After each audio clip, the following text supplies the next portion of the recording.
Hello YouTube, and what is going on? So I am taking a complete thorough walk around and tour of my 1987 Mitsubishi Starion. I am going to make a for sale ad out of this video. That way people can see exactly what they're coming to look at without actually having to come and look at it. So I like making videos like this. It just saves everyone time. That way they don't show up and they end up acting surprised about the condition of the car, or maybe there was something that I didn't seem to go over in the pictures and they see it in person, they freak out over it. So I'm gonna go over the car completely, flaws and everything. So in my full ad, most people will see this car on Facebook Marketplace, and like I've stated in the description, the car is not perfect, but it would not take much at all to get it perfect. And if this car was perfect, I would be asking a lot more than $25,000. This car would be on Bring a Trailer for $35,000. And like I said, it wouldn't take much at all to get the car to that point.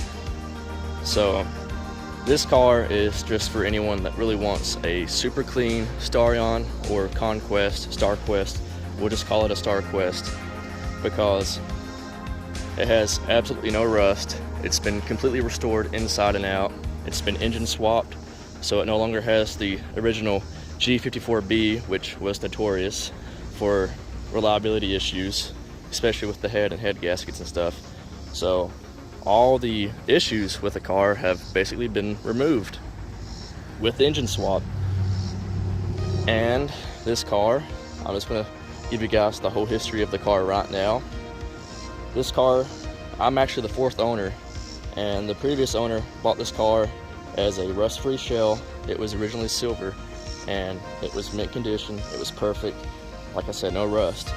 So he wanted to just go with a completely clean slate and make the car his. He wanted it this color. He wanted it to be a perfect shell, a perfect donor, and the car really did have the perfect foundation for this build. Anyways, the car was silver.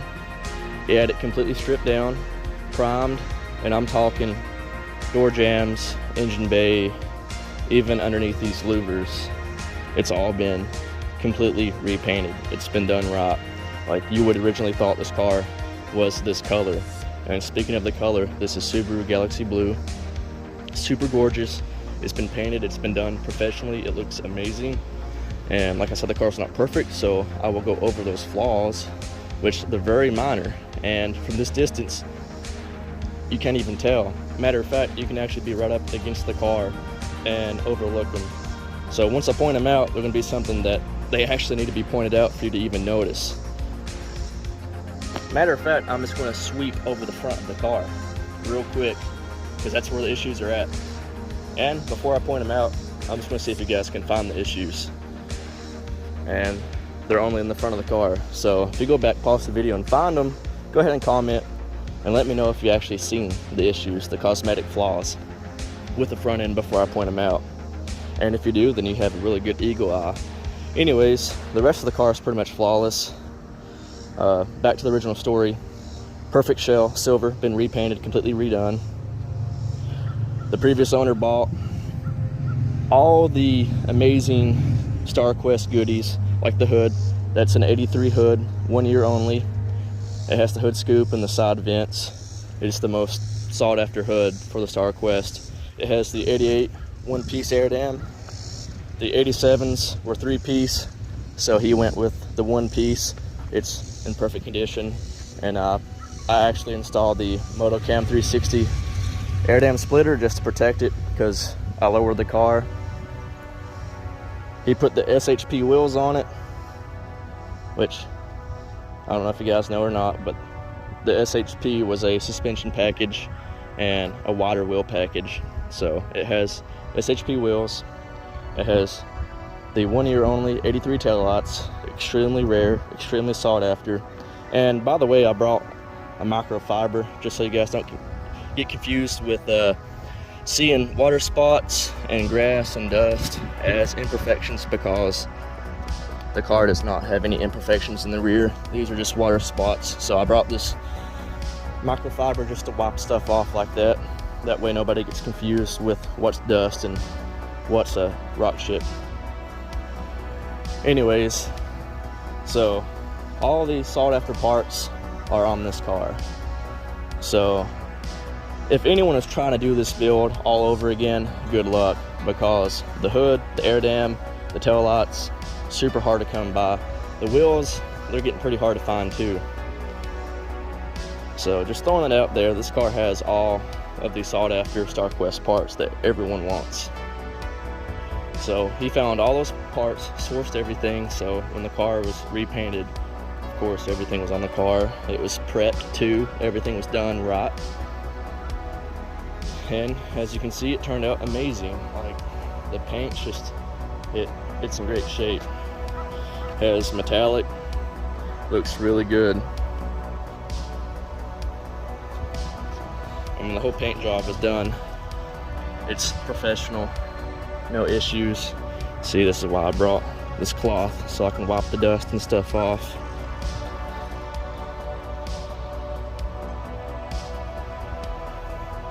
The body has no dents or dings. This is just more dust right here. I'll wipe that off. No rock chips at all on the fenders, door, quarter, straight as an arrow, no dents or dings. This car has no filler in it whatsoever. I mean, the car is super straight. And I actually have a full build restoration album of this car as it was in the process of being prepped for paint, and you guys can see for yourself. I think the fenders and quarters were actually, no, maybe it was the doors, are NOS panels. They're brand new.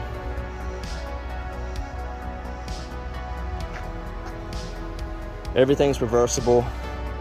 The blacked out signal lights, you can actually just peel that off. It's just a peelable tint. And actually, since I'm down here, the cosmetic issues are the spider webbing right here. I don't know if you guys can see that, but it's right here on the bumper. We have just a minor crack right here, some paint chips on this bezel. Not end of the world stuff. Obviously, some more spider webbing right here on the outside edges. I'm not sure what happened or what caused this, but this was already like this when I bought the car, and it has not gotten worse. It's been like this since day one for me, and it has not gotten worse, so don't worry about that. And another crack right here, one right there, and as soon as you step away from the vehicle, you don't even notice it. So there it is. There's the cosmetic flaws, boom, out of the way. As you can see, they're not bad. And like I said, this front bumper just needs to be, I mean, you can just sand that down, put some filler and fix that, repaint it, you know, but this is not that big of a deal. It's not a deal breaker to me at all, and I like being a perfectionist. I have OCD, so that doesn't even really bother me. It's a daily driver too, so I mean, I'm not expecting this car to stay perfect, but you can see there's no rock chips.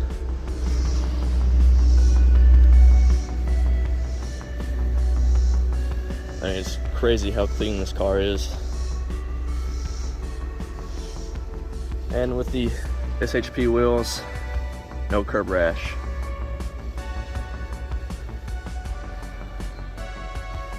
We will go over each wheel individually. And I keep getting sidetracked, so I'm gonna try and focus this time, but let's go back to the previous owner. So we've already talked about the full-blown restoration, repaint. So when he had the original engine pulled out, he had this car sent to a guy named Larry Robbins. He's actually swapped multiple StarQuest. He's done LS swaps, he's done Hemi swaps, 2JZ swaps. He's had his hands in just about every swap imaginable for a StarQuest. So the guy's super knowledgeable. He knows the ins and outs of these cars. So the car went to the right guy for the swap. And with the whole swap process, the trans tonal had to be cut and heightened And as you can see, it looks factory. Everything was done right. The LS1 was sourced from a 1998 Trans Am, and it was actually paired with a TL60E automatic 4-speed transmission. That transmission was obviously yanked off. The engine had 39,000 original miles on it, so it's a very low mileage donor LS1. And it's bone stock, like I said in the description. The car has nothing done to it except for a cold air intake, and that was just for the space inside the engine bay, which we'll pop the hood and go over everything anyways. But the T-56, I really don't have much information about it. I just know that he said that he bought it from a pull-out junkyard. I don't know what vehicle it came out of. It was an F-body or a GTO. I can't remember which one he said. But anyways, it was sent to Tix to be refreshened. It's a Tix Stage 2 rebuild, which isn't anything insane. It's just pretty much just freshening up the synchros and other minor common wear items with a T-56 transmission. So it's not built for crazy horsepower. It's not like a stage 3 or 4 build, just a stage 2 T-56 rebuild from Tix. And it was shipped out, sent back in a big crate, and then it was mocked up, installed. Larry done the transmission mount. It looks professional. I have a separate video on this car underneath, so there's a full undercarriage tour of this car, so you guys can watch that and you can see for yourself. There's no rust. Everything looks professional, looks factory.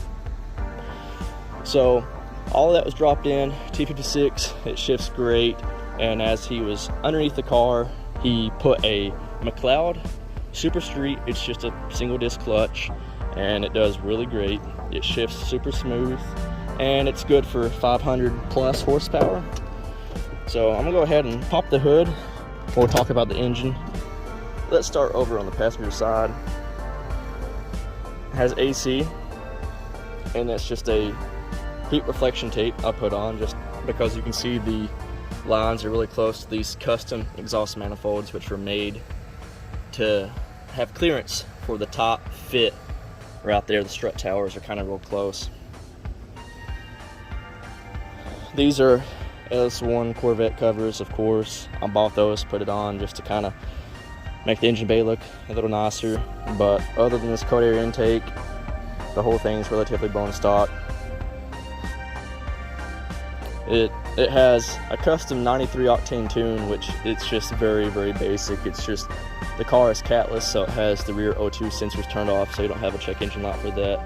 It has the skip shift delete for the T-56, because originally the transmission was programmed to have you shift from second to fourth to save fuel.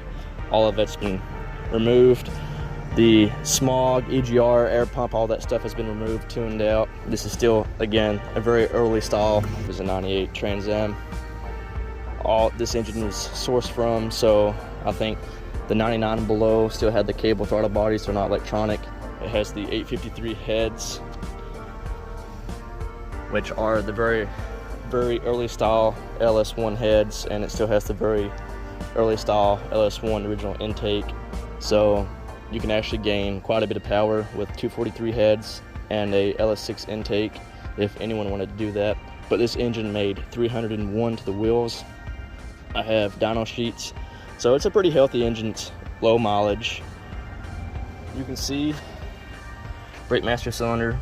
This is a Willwood clutch master cylinder. We have the Tix speed bleeder, which has a stainless steel clutch line that goes all hand in hand with the Tix Stage 2 rebuild. You can see the custom exhaust manifolds on the driver's side. We have a small fan. This is a Be Cool Boneyard LS swapped aluminum radiator. You know, all this stuff is custom sourced. The expansion tank, all of that, just for clearance purposes. As you can see, everything tucks in really nice. Everything functions exactly the way it should. Almost looks factory. The car has D2 coilovers, fully adjustable, camber and hot, and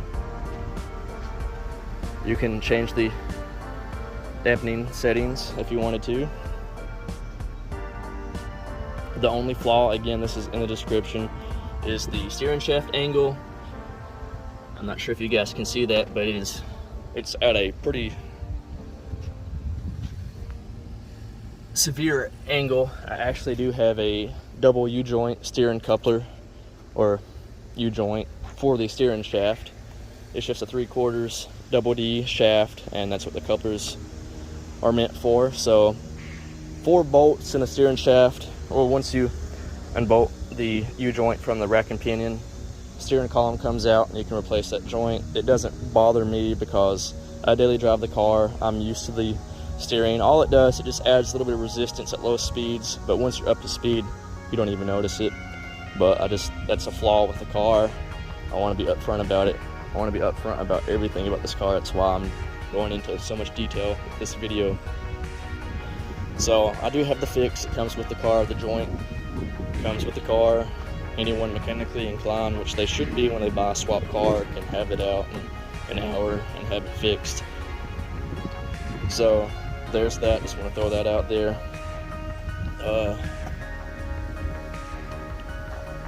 The rack and pinion, these cars, they were originally steering box equipped cars. Rack and pinion was sourced from a Dodge Shadow, and it's a pretty easy swap on these cars. It's the right width, everything works. So the car has rack and pinion. It's a non-firm feel Dodge Shadow rack, which apparently the firm settings on the original Dodge Shadows were just a little bit too twitchy for these cars. So the non-firm feel gives it more of just a normal, predictable steering. Henson motor mounts, and I have a Henson short throw shifter with the car.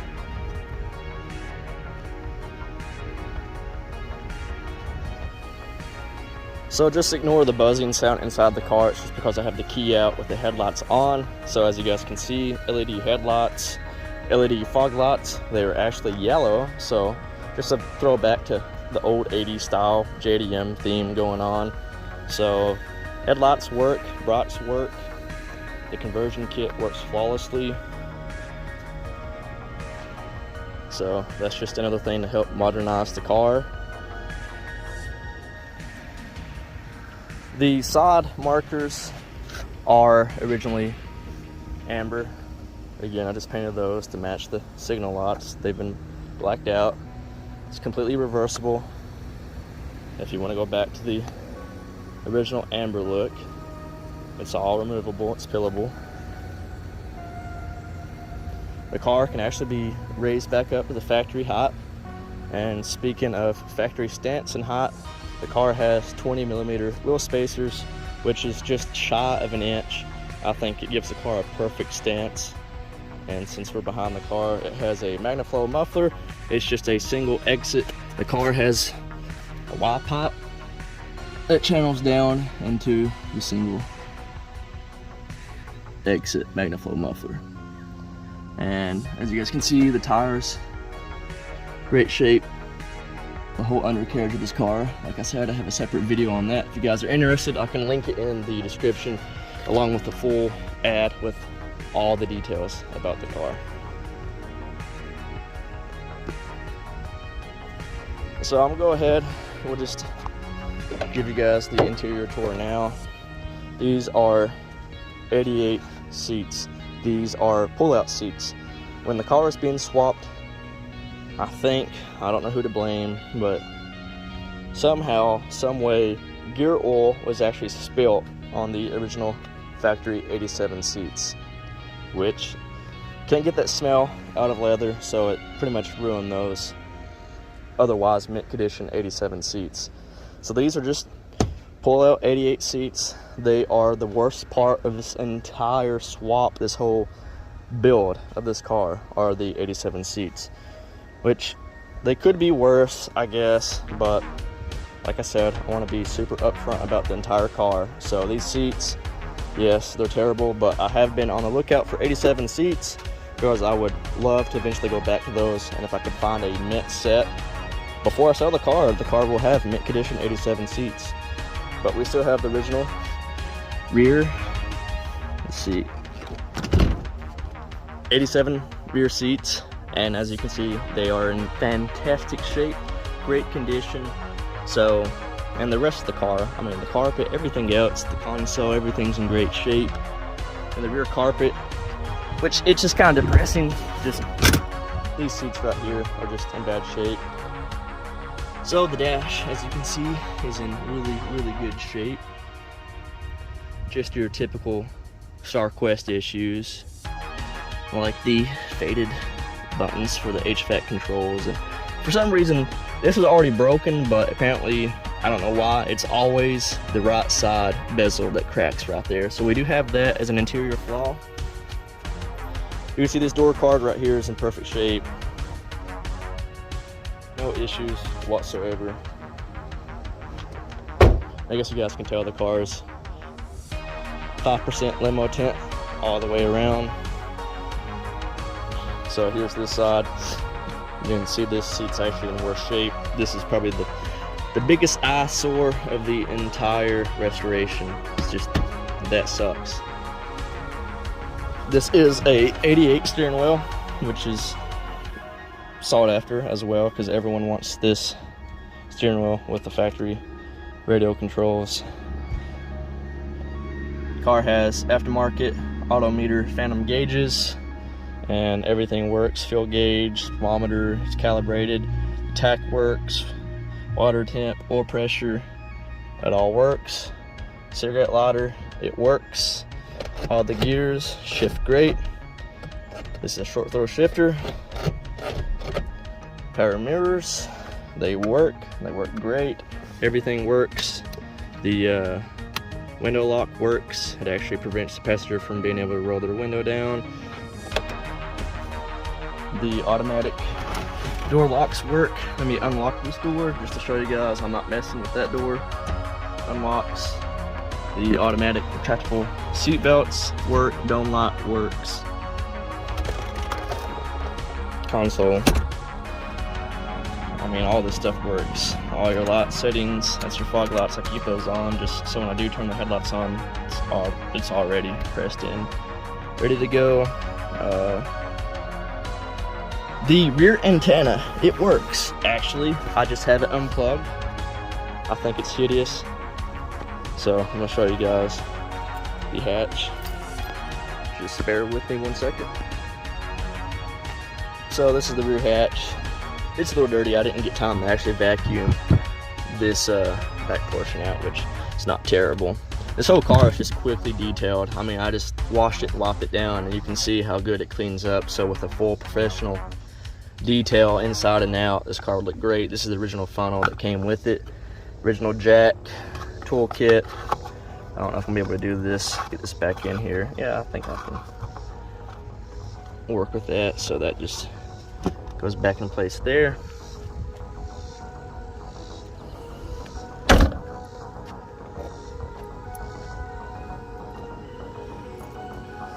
Door cap is lockable, and I mean, these switches work.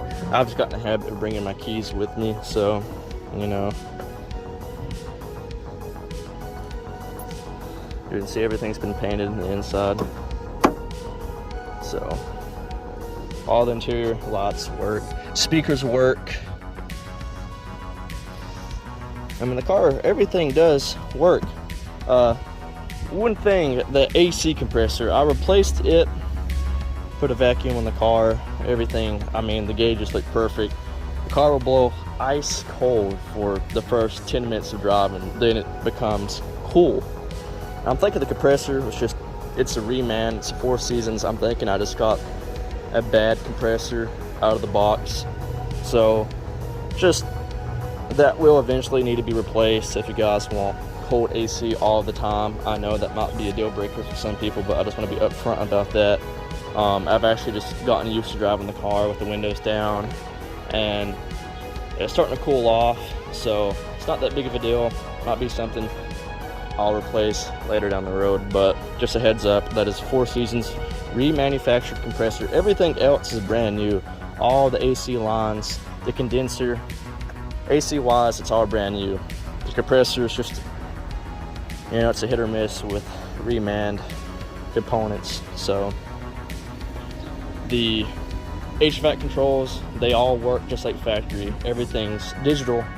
with the StarQuest, but they do work. You know, all these controls work. Matter of fact, let me grab the key. I'll just prove that to you guys.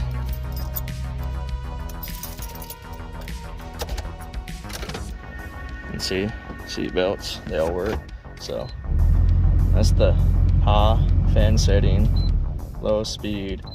You can do feet, you can do them together. You have defrost. I usually just keep on chest. See, all the HVAC controls work. Circulate, fresh air, economy, auto, all that stuff works.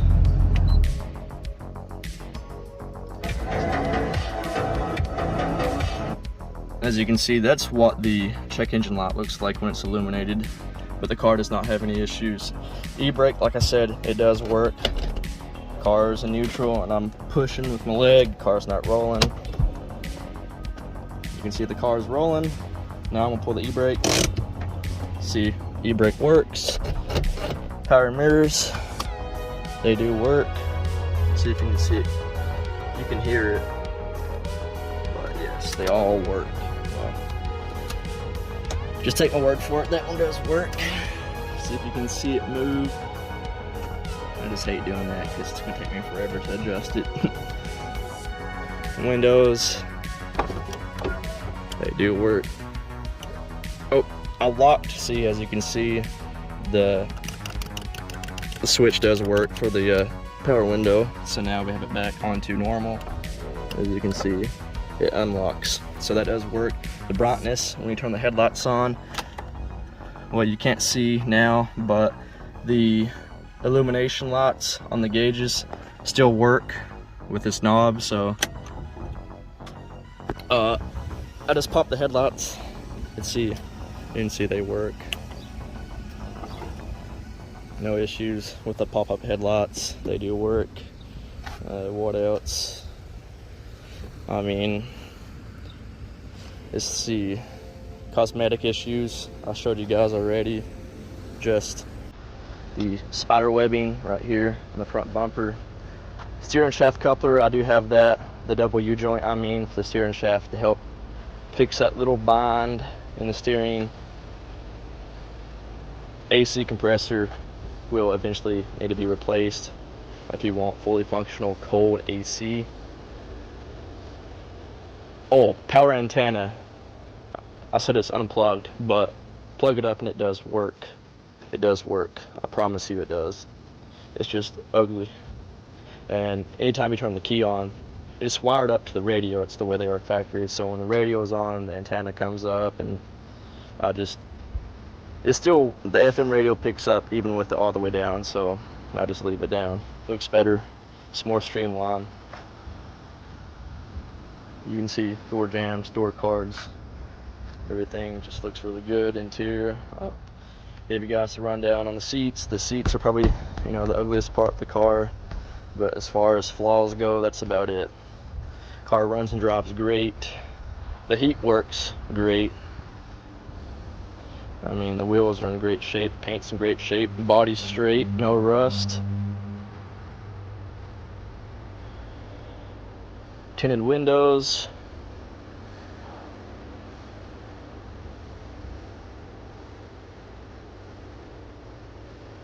And it's just a very unique car. You never see StarQuest anymore, and this one's 100% original. I mean, it's just, you're not gonna find another car like this, not this color, not this swap, not this good of condition. And basically, like I said, it really needs just very minor things. Oh, one other flaw just hit me. If you go through, I don't like going through automatic car washes, but I have noticed even with the pressure washer, when I wash this car, I try not to put the pressure up against this piece right here. As you can see, it's a little loose. So I don't know if it's actually just the trim piece itself that's loose, or if it's actually the sealant underneath this panel. But water does trickle down if you put a hard source of water up against both of these sides. Now, if you just wash it like with a garden hose and leave it on shower and wash it that way, I mean, you can you can wipe all this down, get it wet. It does not leak. It's just when you put high pressure to it. So just a heads up with that if you guys use a pressure washer. Everything else in the car, you can hammer down on it. Just gotta watch those hatch panels right there. So swapper, it does work.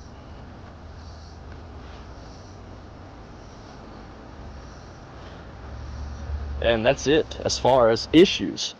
I mean, like I said, those issues are very minor, and you can dial all that stuff in, and this would easily be a $35,000 car on Bring a Trailer or eBay. I mean, this is definitely a perfect car for a collector, and I really don't even want to get rid of it. You know, this is more of a filler than anything, but the ad is up now. Here's the full video, and it just saves me a lot of time trying to explain it to people individually, so I can just send them this video, so everything's just one big hodgepodge, all in one source. So I'm gonna give you guys another walk around, that way I can just try to think of anything else that's just gonna pop up in my head about the car. But I think I pretty much went over it as in depth and thoroughly as I possibly can. Brakes are brand new. All the suspension components, everything underneath the car, tie rod ends, suspension bushings, diff bushings, rotors, pads, calipers, all brand new. That's all brand new stuff. The tires, brand new.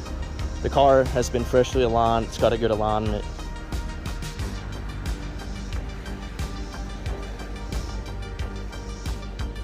Aftermarket hood struts. These are Motocam 360 hood struts. So, oil catch can, that's pretty much a must for any performance vehicle. Windshield washer reservoir. Wipers, everything on the car works, like factory stuff. It all works. Signal lights, the intermittent wipers, all of that stuff works. Lights, tail lights, reverse lights, they all work.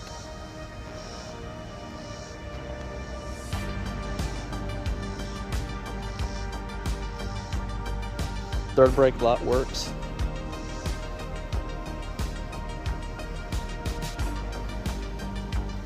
Even though these seats are ugly, all the controls work. They're all manual, by the way.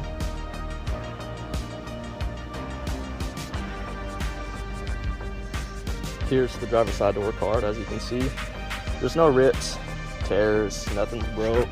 All the plastics are good. I mean, they're a little aged, but everything's one piece. It's all there. It's solid. Give you guys a close-up tour of the dash. I'm gonna turn the key.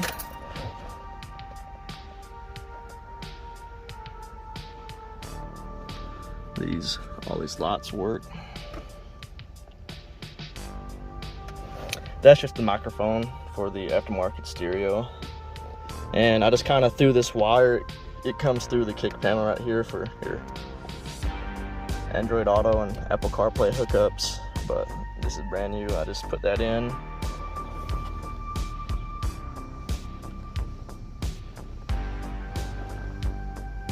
Oh, the car has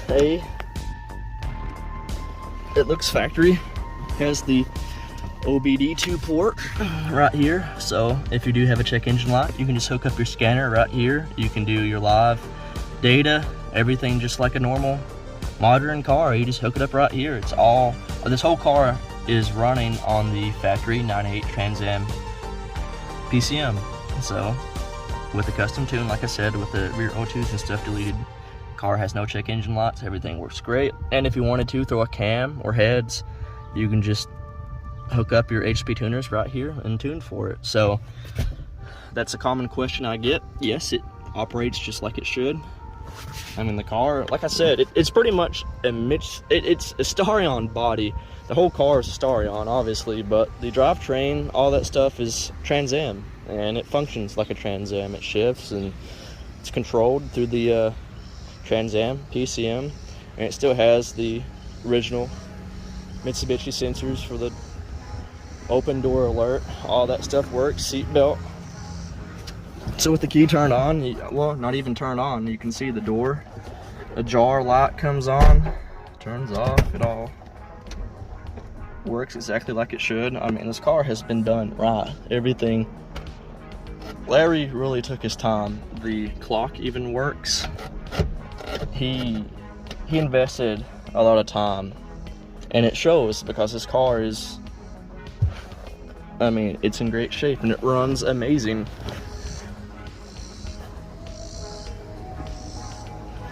So anyways, I appreciate you guys taking the time to sit and watch this video. I hope it answers a lot of questions.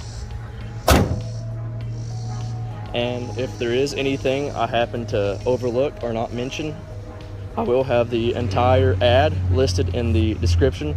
So just go ahead, give that a watch, or give that a read, I should say, after watching this video, just so you guys can go over it and see if there's anything that I did miss in this whole tour with the car. But I'm going to upload a video of me driving the car, going through all the gears. That way you guys can see the oil pressure, all that good stuff. And I will also post up an exhaust video so you guys can see that and listen to it. The car is not super loud. It doesn't sound overly overbearing, especially to be catless. It sounds really good. So anyways, I hope this video, like I said, answered a lot of questions, gave you guys more confidence in what you're actually going to see once you show up and look at the car, because I've had multiple people tell me they live hours away. So like I said, this just saves everyone time, saves everyone headache. And you know, I wanted to be upfront about all the issues with the car. And you know, matter of fact, some people may not have even noticed that, but I pointed it out anyways, just so people would know it's there. So I am an open book. And yeah, anyways, thanks for watching, and just comment, or you can find me on Instagram. It's the same name, Octane Slane, so just let me know. Thanks again for watching. So here's a driving tour of the car, just so you guys can see that all the gears work perfectly. Gauges work, oil pressure's good, the whole 9 yards. So first gear, pull out. Second, third, fourth, and fifth. It all reverse works, everything works, but this is just to show you guys the car runs and drives great. AC blows, you can hear the compressor kick on.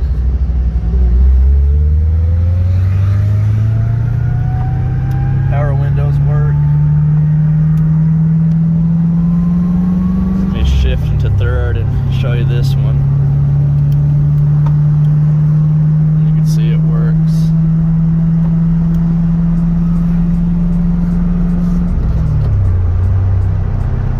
Aftermarket stereo, has Apple CarPlay and Android Auto. Horn works. Fifth gear. E-brake works. All the functions right here work. The only thing that does not work are these steering wheel controls, which you need to buy an adapter to work with an aftermarket stereo. The adapter is $100, so that's why I never bought it. Speaking of the stereo, I have everything for a subwoofer, the RCA cables, and the speaker wire and everything's tucked up underneath the dash, or not dash, but glove box panel. You can see the signal light indicators work. And those round indicators are just, you know, the original Mitsubishi Starion functions, like when you open up the door, seat belt. That's what those lights are. And the main light right here, that's a check engine light. It'll illuminate red. It's just a red light. It's not on. The sun's just hitting it, but when it's on, it's really bright. Just a little interior tour. But I'm gonna tie this into the main walk around. So it's just the driving portion of it, and you guys have probably already seen everything I'm already showing you, but that's the gist of it.